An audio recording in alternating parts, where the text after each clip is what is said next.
14 октября средневзвешенный курс таджикского сомони к доллару США составил 10,21 сомони к $1. Курс сомони к рублю составил 0,15 сомони за 1 рубль. Курс сомони к евро составил 9,95 сомони за 1 евро. Средние курсы продажи наличной иностранной валюты в кредитных организациях Таджикистана составляют: 1 доллар США от 10,2190 до 10,20 сомони, 1 евро от 9,9533 до 10,10 сомони, 1 российский рубль от 0,1585 до 0,1610 сомони.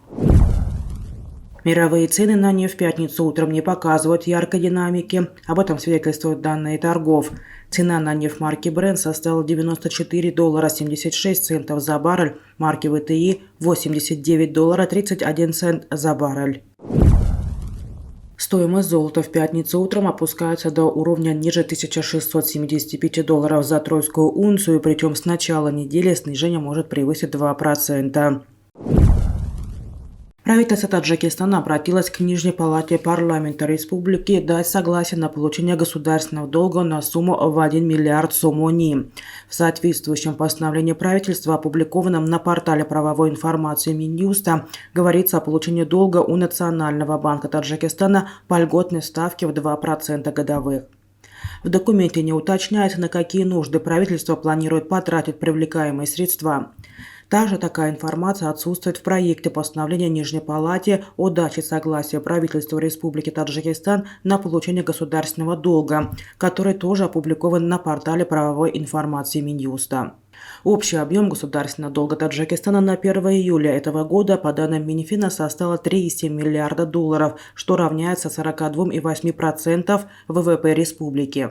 В совокупном объеме госдолга страны 12% составляет внутренний долг и 88% – это внешний долг.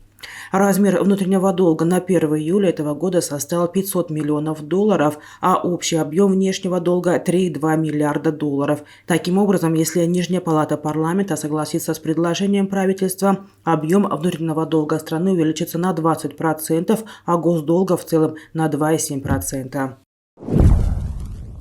В Узбекистане за последние 2 года появилось 101 предприятие с участием таджикского капитала, а общее их число выросло до 279 на 1 октября этого года. По данным Госкомстата Узбекистана, за аналогичный период 2020 года их насчитывалось 178. По количеству предприятий в Узбекистане с участием иностранного капитала Таджикистан занимает 8-е место после России, Турции, Китая, Казахстана, Южной Кореи, США и Кыргызстана. На октябрь 2022 года количество предприятий и организаций с участием иностранного капитала в этой республике составляет 14 768. Создание совместных таджикско-узбекских предприятий – один из постоянно обсуждаемых вопросов Межправительственной комиссии по торгово-экономическому сотрудничеству 2 стран. Товарооборот между странами, судя по официальной статистике, растет. Он достиг $370 миллионов в августе 2022 года с $69,2 миллионов в 2016 году. Таджикистан поставляет в Узбекистан первичный алюминий, электроэнергию, хлопок, волокно, руду, цемент, необработанную кожу, кокон, шелк, сырец, различные ткани, алкогольные напитки, ковры и прочее. Из Узбекистана в Таджикистан импортируется природный газ, текстильная продукция, минеральные удобрения, пластмасса, обувь, керамические изделия, цветные металлы, электрическое и механическое оборудование. IT-парк Узбекистана предложил купить таджикский поисковик Dodahon.tg за $10 миллионов, но разработчик отказался. Таджикский аналог Google или Яндекс был создан Файзулуджоном Сафаровым, преподавателем филиала университета МИСИЗ в Душанбе, ему помогают друзья. Мы отказали узбекским покупателям, потому что человек, представившийся менеджером IT-парка Узбекистана, после покупки хотел изменить название Dodaho.tg на Dodaho.uz. Мы не согласились с его условием, потому что это национальный поисковик, и национальные интересы должны ставиться выше личных интересов. Мы не хотим его никому продавать, сказал он. По его словам, поисковик системы www.dodahon.tg в настоящее время пользуется около 1 миллиона пользователей, а ресурсы Dodaho содержат более 500 тысяч электронных книг, популярной литературы и полезной информации на 35 языках. В то же время разработчик выразил недовольство из-за отсутствия поддержки его инновационных изобретений со стороны отечественных инвесторов и властей. Рост объемов денежных переводов из-за рубежа привел к увеличению спроса на наличную валюту и ее временный дефицит в ряде филиалов банков Узбекистана. Все операции физических лиц с валютой продолжают проводиться без ограничений, сообщает в пятницу Центробанк Узбекистана. Ранее в соцсетях в Узбекистане появилось сообщение о том, что многие банки стали вводить ограничения для физлиц при получении денежных переводов из-за рубежа, обмене валюты, а также средств со своих валютных счетов на сумму более $500.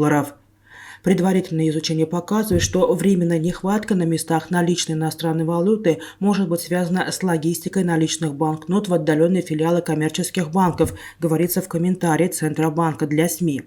Регулятор пояснил, что в связи со сложившейся геополитической ситуацией в последнее время наблюдается резкий рост объемов трансграничных денежных переводов, что в свою очередь увеличивает спрос на наличную иностранную валюту внутри страны. Переговоры российской и турецкой делегации по вопросу создания нового газового хаба в Турции стартуют на следующей неделе. Об этом сообщил РИА Новости со ссылкой на источник. Уже на следующей неделе мы начнем переговоры, сказал собеседник агентства из дипломатических кругов Анкары. Место встречи сторон еще предстоит определить. Итоги переговоров будут представлены в виде доклада лидерам России и Турции, которые лично контролируют процесс, добавляется в сообщении. Путин и Эрдоган провели переговоры об Астане, в ходе которых глава Российской Федерации рассказал своему коллеге об идее создания в Турции газового хаба для продажи топлива в третьи страны и определения цен. Президенты поручили детально и оперативно проработать этот вопрос. Само предложение было выработано в рамках Российской энергетической недели. Выступая на форуме, Путин заявил, что Россия могла бы переместить транзит газа с северных потоков в Черноморский регион и Турцию.